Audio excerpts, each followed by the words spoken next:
제가 오늘 소개하고자 책은 변호사 조우성이라는 사람이 쓴 에세이입니다. 그가 28년 동안 변호사 활동하면서 실제로 듣고 겪은 그 실제 사건들을 바탕으로 구성되었습니다.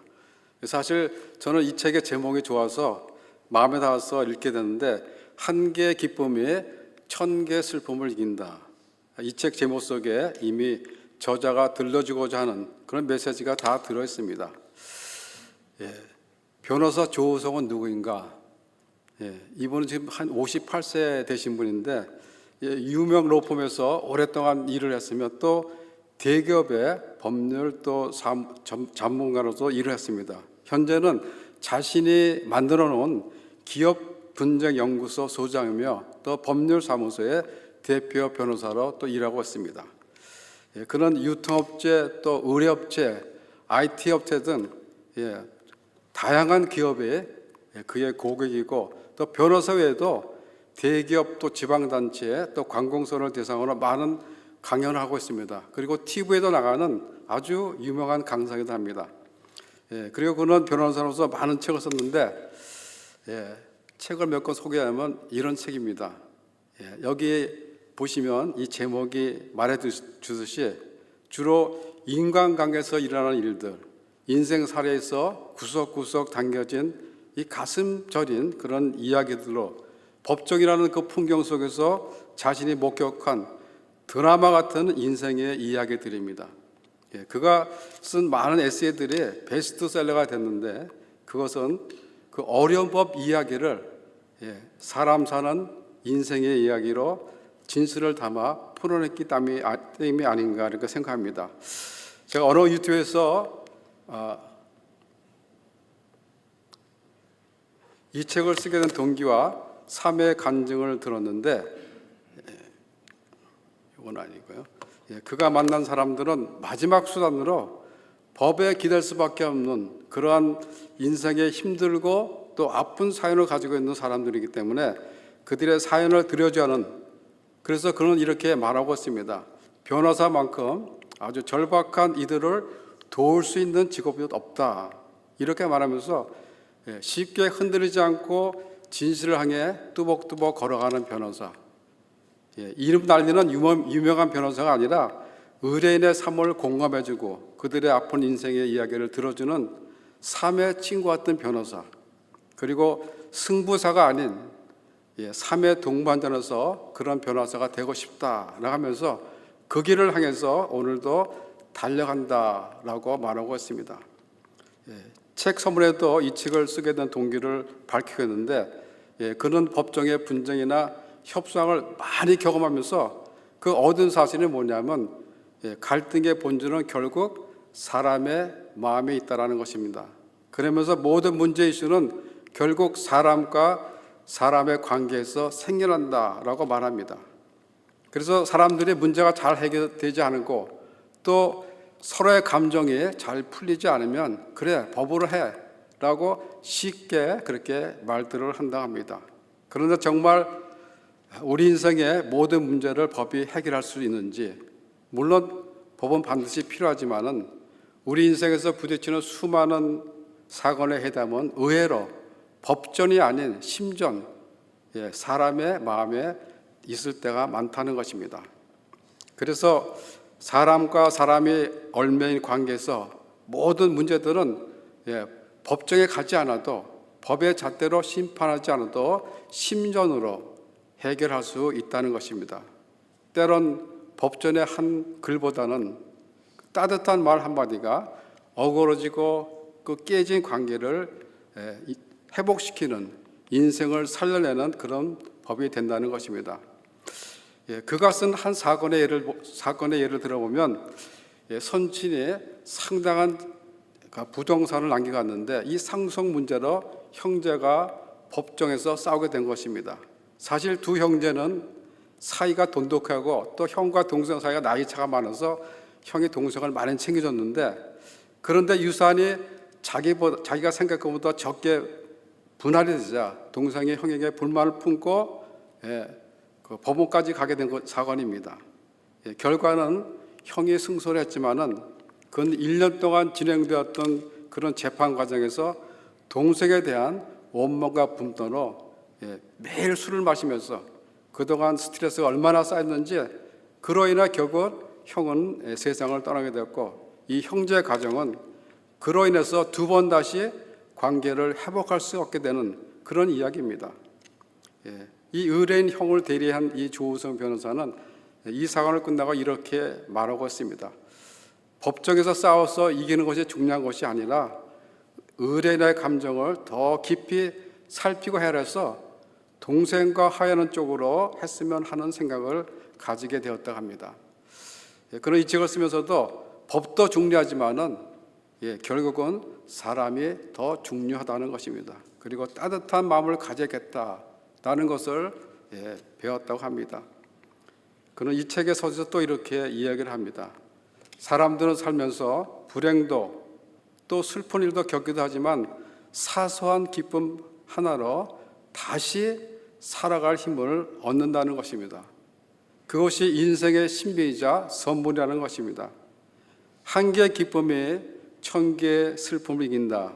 이 책의 제목처럼 작은 기쁨 하나가 삶의 방향을 바꿀 수 있다라는 그런 메시지를 독자들에게 주고 싶었다고 합니다.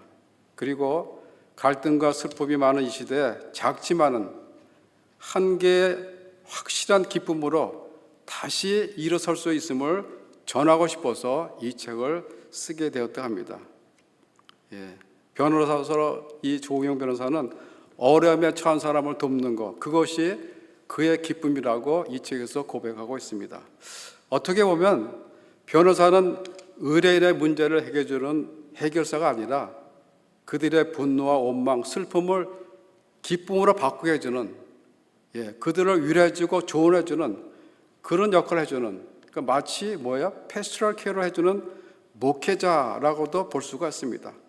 이 조우성 변호사가 바로 그런 분이 아닌가 이게 생각이 합니다. 어떻게 보면 그는 목회자보다 더 많은 인생 상담을 하고 있는 목회자에 더 가까운 분이시다 라는 것을 느꼈습니다. 그는 또 이렇게 말하고 있습니다.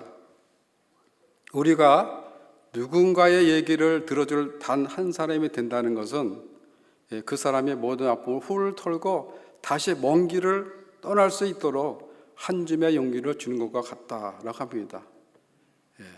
사실 그렇습니다. 누군가의 아픈 사연을 들어준다는 것은 그 자체만으로도 그 사람에게 위로가 되며 사실 용기가 되는 것입니다.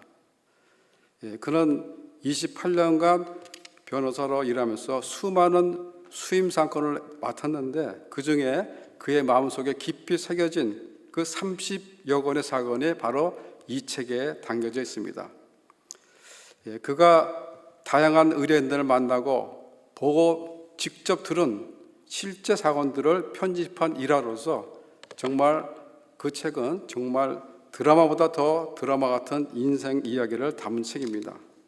저도 이 책에 수임 사건 30건을 다 읽어봤는데 이 사건들 속에는 우리 주변에서 일어날 수 있는 일들, 또 일어나지 않았으면 하는 일들, 그런 드라마 같은 일들이 현실에도 존재해 있구나 하는 이 책에 담겨진 그 이야기 속에는 말 그대로 의뢰인들의 희노애락이 다 담겨져 있습니다. 각 사건의 일화마다 이 독자들이 받는 메시지는 다르겠지만은 한 가지 분명한 사실은 우리가 사람들과 관계를 맺고 살고 있는 한 희노애락은 우리가 사는 날까지 계속 이어진다는 사실입니다. 그리고 저마다 상처를 입고 찾아오는 변호사를 찾아오는 의뢰인의 사연은 그 무엇 하나 정말 드라마 같지 않는 것이 없다는 것입니다. 자신의 아들을 직접 경찰에 신고할 수밖에 없는 그 아버지의 사연, 수십 년간 존경해왔던 그 남편의 충격적인 실체에 막다뜨린 어느 부인의 이야기, 그리고 좌절의 늪에서 멋지게 재기한 사람이 있는가 하면 자만심 때문에 성공의 꼭대기에서 추락해서 모든 것이 무너진 사람, 그리고 또 좋은 마음으로 5만 원의 택시비를 주어줬다가 1억 원을 잃게 된 기막힌 스토리 등 정말 반전을 거듭하는 인생의 이야기들이 이 책에 수록되어 있습니다. 그리고 이 책에 수록된 수임상어 중에는 드라마 이상한 변호사 우영우의 일부에 사용되어 있습니다. 이 책에 수록된 의뢰인들의 사연 중 몇 가지를 살펴보려고 하는데, 이 사건들은 이 드라마에 방영된 것들입니다.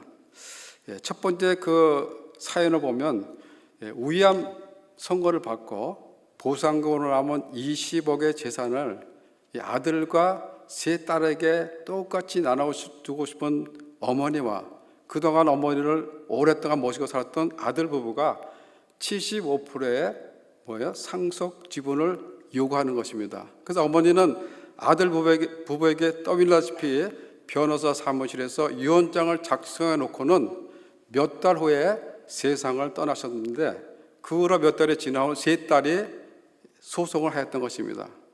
이 사건은 유언장을 무효가 되게 만들어 놓고 돌아가신 이 어머니의 지혜로 법정에서 결국 유언장이 무효로 처리되므로 그 어머니의 뜻대로 유산을 네 자녀에게 4분의 1씩, 그러니까 5억 원씩 유산이 돌아가게 된 것입니다.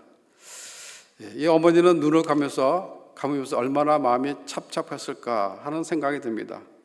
이 아들 부부의 욕심인지 아니면 돈에 대한 욕심인지, 만약에 남겨질 유산이 없다면 자녀들끼리 법정에 서는 일이 없겠죠. 결국 이들 형제들은 어머니의 유산 문제로 서로가 깊은 상처를 안게 된 것입니다. 이 어머니가 남기고 간 유산은 자녀들에게 상처만 남긴, 기쁨을 잃어버린 그런 유산이 돼버린 것입니다. 두 번째 그 일화는 사업에 투자해서 사기를 당해서 투자금을 놨는데 그 남편이 로또를 계속 이제 했던 거예요. 근데 로또에 아주 엄청난 거액의 상금이 당첨됐습니다. 거기에 당첨되자 남편의 마음이 변한 거예요. 예전부터 사귀던 여자와 동거를 하게 되었고, 남편이 아내에게 이혼을 요구하게 됩니다. 그래서 이혼 조건으로 매달 자녀비, 양육비 200만 원과 또 5억 1천만 원의 위자료를 주는 조건을 제시하는데 아내는 그 조건에 동의를 해요. 그런데 재산 분할에 대해서 아내가 로또 당첨금의 절반을 요구했던 것입니다. 이 남편이 줄 리가 없겠죠. 그래서 아내는 소송을 하게 됐고, 법원에서는 어떻게 판결을 내렸냐면 부부가 공동으로 노력해서 증식한 재산이 아니기 때문에 재산 분할의 권리가 주장할 수 없다라고 남편의 손을 들어준 것입니다. 이렇게 해서 남편은 이혼 소송에 승소를 했지만은 그 몇 개월 뒤에 불행하게도 이 뺑소니 차에 대해서 남편이 죽게 됩니다. 당시에 남편은 법률상 상속인이 없었기 때문에 결국 이혼한 아내가 어린 자녀들의 재산 관리인이 돼서 남편의 모든 재산을 관리하게 된 사건입니다. 정말 드라마 같은 사건이죠. 이 로또란 당첨의 행제가 결국 이 가정의 횡액을 가져왔던 것입니다. 횡재의 기쁨은 사라지고 한 가정의 천개의 슬픔을 몰고 온 것입니다. 마지막 또 하나의 사고는 이런 것입니다. 사기 대출에 연루되어 아무것도 모르고 보증을 서준 정말 한글을 못 읽는 그 피의자가 그가 까막눈이라는 사실을 밝히게 되면 쉽게 무죄 판결을 받을 수 있는데도 이를 끝까지 밝히지 않았던 것입니다. 그 이유를 알고 보니까 고등학교 다니는 아들이 있는데 그 아들이 혹시나 아버지가 무식하고 까막눈이라는 거 알까 봐 그 아들이 학교에서 동문에서 혹시 따돌림을 당할까, 그래서 무죄 판결을 받을 수 있음에도 불구하고 아들을 위해서 스스로 패소의 길을 선택한 것입니다.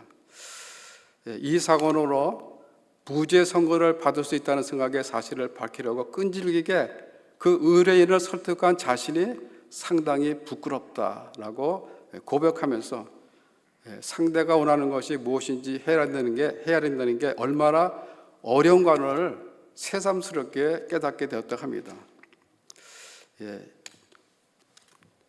그 변호사는 이런 수많은 의뢰인들을 만나면서 이런 생각이 들었다고 합니다. 소송을 하는 근본적 이유가 무엇일까? 사람들은 언제 분노하고 또 언제 상처를 받을까? 저마다 사연과 상처를 안고 있는 사람들이 마지막으로 변호사를 찾는 이유는 거의 다 비슷하다는 것입니다. 바로 자신의 고통에 공감해줄 누군가를 애타게 찾고 있다는 것입니다. 많은 사람들이 소송을 옳고 그름의 시비를 가리고 분쟁을 처리하는 방법이라고 생각하지만은 실은 치유의 과정이자 분노를 풀기 위한 방법이라는 것입니다. 그래서 사실 어떤 사람은 승소를 해도 마음의 상태를 치유받지 못하고 기쁨을 누리지 못하는 사람이 있는가 하면 패소를 해도 후련하게 그 결과를 받아들이는 그런 사람이 있다는 것입니다. 그래서 결국 중요한 것은 사람이라는 것입니다. 법대로 처리한다면 시간과 돈을 소모해야 할 사건들도 사람을 보면 해답이 보인다는 것입니다. 그래서 때로는 이 법전의 한 줄보다는 따뜻한 말 한마디가 해결의 실마리가 된다는 것입니다. 그래서 변호사는 의뢰인과 함께하는 과정에서 그들의 삶을 들여다보고 들어주고 이해하고 공감하고 같이 고민해야 한다는 것입니다. 사람이 법에 기대서 법정을 찾게 되는 그때는 인생에서 가장 힘든 시간을 경험하고 있을 때라는 것입니다. 법정까지 가게 되었다는 것은 뭐예요? 인간관계로 도저히 풀지 못했기 때문이라는 것입니다. 이 풀리지 않은 문제와 사건에 휩싸여서 시간을 보낸다는 것은 정말 엄청난 고통일 수밖에 없는 것입니다. 그 속에는 뭐예요? 단 한 개의 기쁨이 있을 수가 없는 것입니다.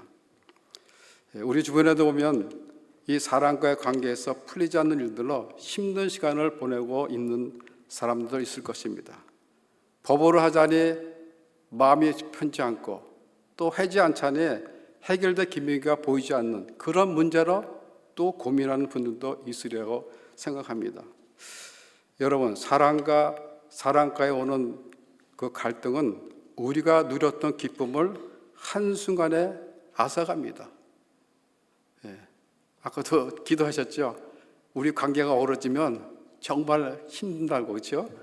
교회에서 성도들과의 관계, 직장에서 직장 동료들과의 관계, 또 가정에서 가족들과의 관계, 즉 사랑과의 관계가 어그러지고 원만하지 않으면 누렸던 기쁨이 뭐예요? 한순간에 없어져 버린다는 것입니다. 우리의 삶이 그렇다는 것이죠.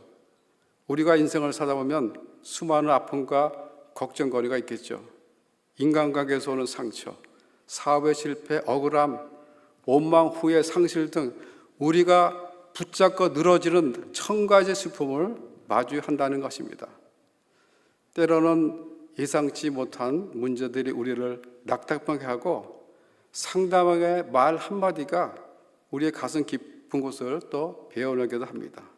실패와 후회가 쌓여서 마음이 무너질 때가 있습니다.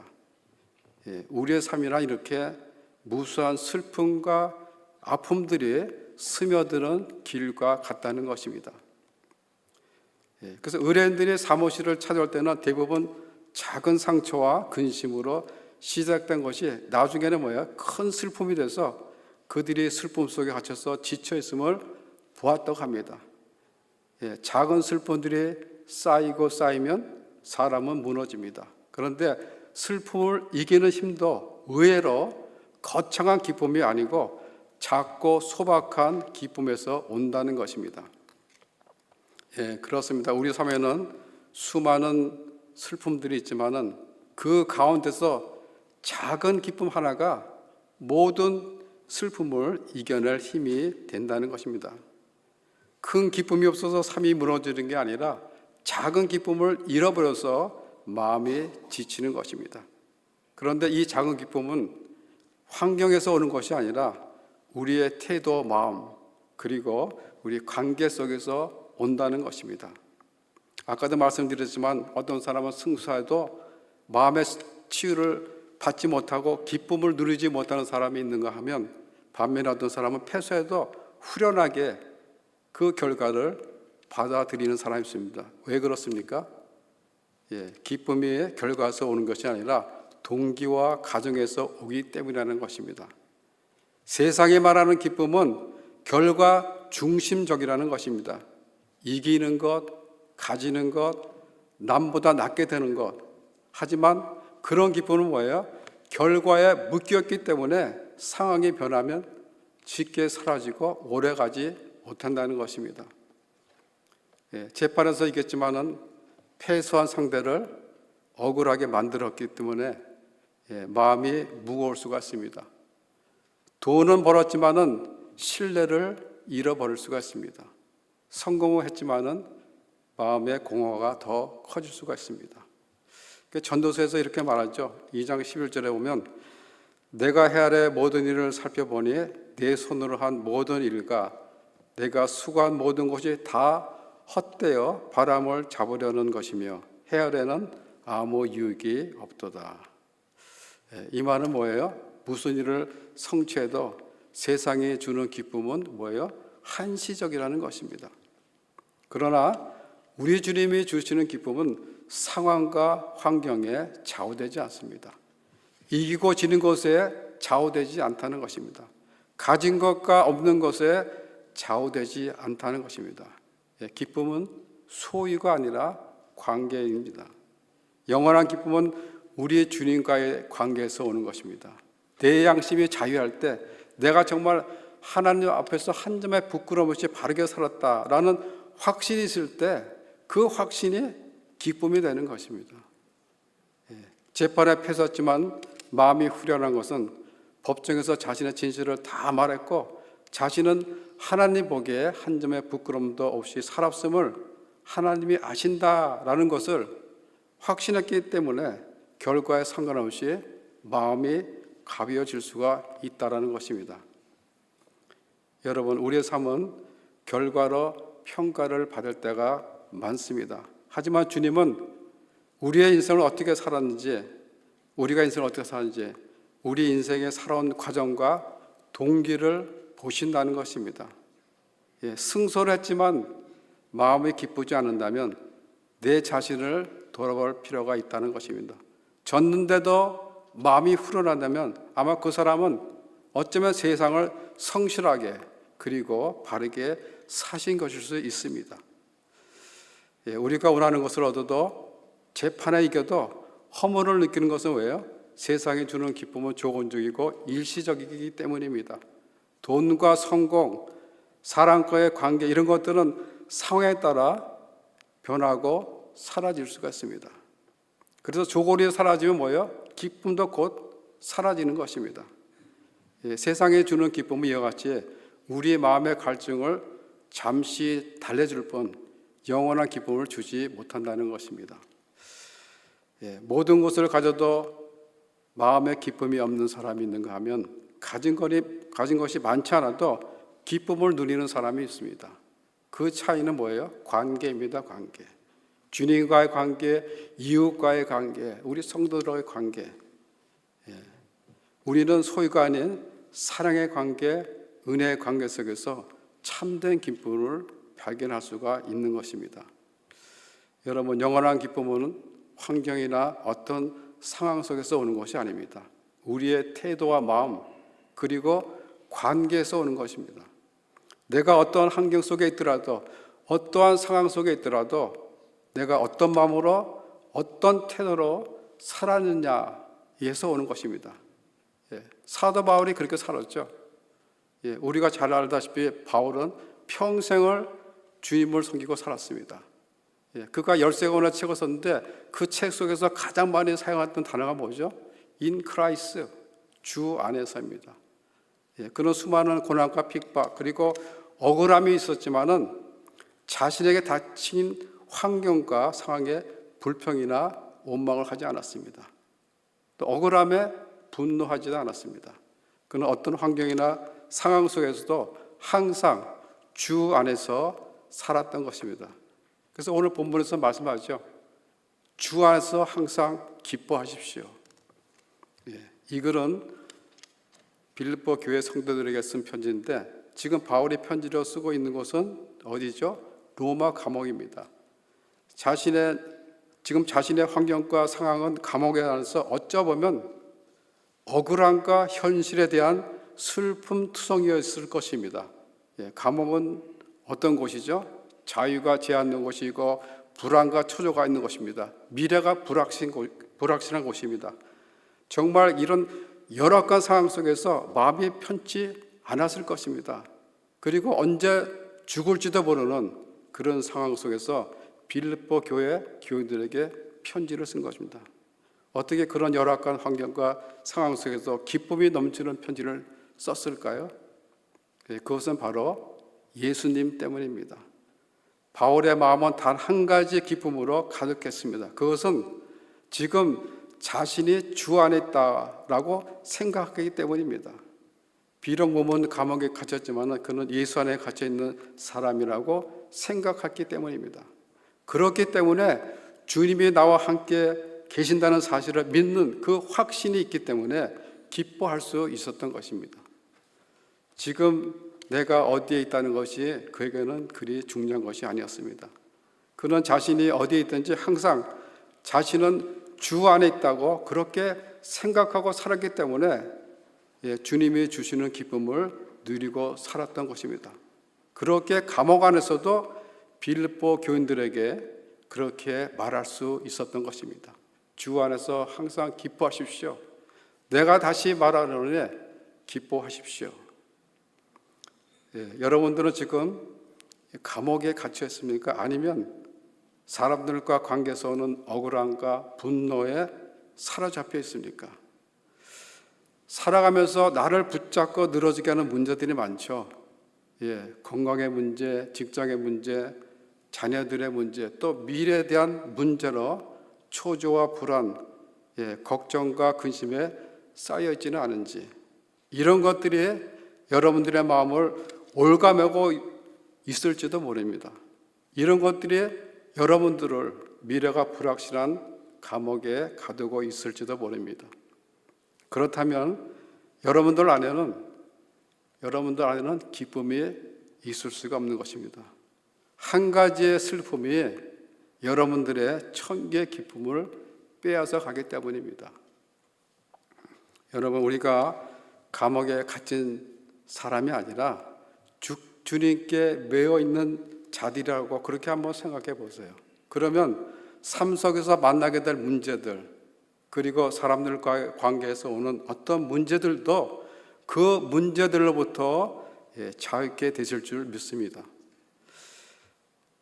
바울은 지금 우리들을 향해서 이렇게 말씀하십니다.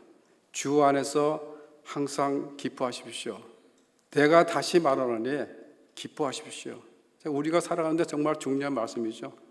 그래서 바울이 다시 강조하는 겁니다. 내가 다시 말하노니 기뻐하십시오. 그런데 우리가 살아가다 보면 기쁜 일보다는 뭐예요? 기쁘지 못한 일들이 우리 일상에서 더 많이 일어나고 있는 것이 사실 현실이죠. 그럼에도 기뻐하지 못할 상황에서 기뻐하라고 하신 것은 그 기쁨의 근원 되신 그 주님이 우리와 함께 계시기 때문입니다. 지금도 그 주님이 우리와 함께 계세요. 그래서 바울이 그렇게 얘기하는 거예요. 기뻐하십시오라고. 이 기쁨은 조건에 달려있지 않습니다. 환경과 상황에 따라 또 변하는 것도 아닙니다. 아무리 힘들어도 가진 것이 없어도 주 안에 거하는 사람은 기뻐할 수가 있는 것입니다. 왜냐하면 왜요?